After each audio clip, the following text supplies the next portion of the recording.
राज्यभर रस्त्यांचे असतील किंवा स्मारकांचे असतील मोठमोठे प्रोजेक्ट्स जाहीर करणाऱ्या केंद्र राज्य सरकारला आता केंद्राकडे मदतीची अपेक्षा करावी लागलेली आहे। 5,000 कोटींची मागणी राज्य सरकारनं केंद्राकडे केली आहे। सर्वसामान्य बजेट व्यतिरिक्त 5,000 कोटी द्यावेत अशी मागणी राज्य सरकारनं केली।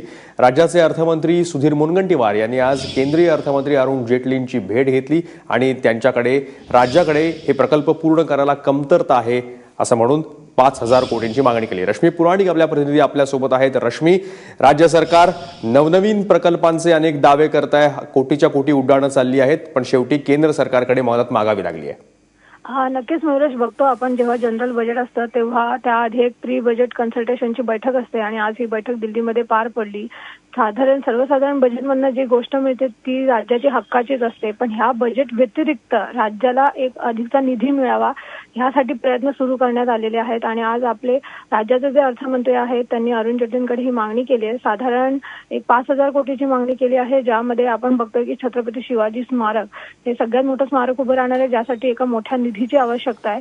त्यासाठी हा निधी वापरण्यात येणार आहे किंवा जे मुंबई MMRDA तर्फे विविध इन्फ्रास्ट्रक्चरचे प्रोजेक्ट करण्यात येणार असतील, मग त्यामध्ये मेट्रो असतील किंवा इतर प्रोजेक्ट्स असतील, त्यासाठी हा निधी मागितला आहे। त्याचप्रमाणे नक्षल भागात देखील विकासासाठी त्यांनी निधी मागितला आहे, शेतकऱ्यांसाठी निधी मागितलेला आहे, गड किल्ल्यांचं संवर्धन करायचं आहे, पर्यटन क्षेत्र आहे त्यासाठी निधी मागितला आहे।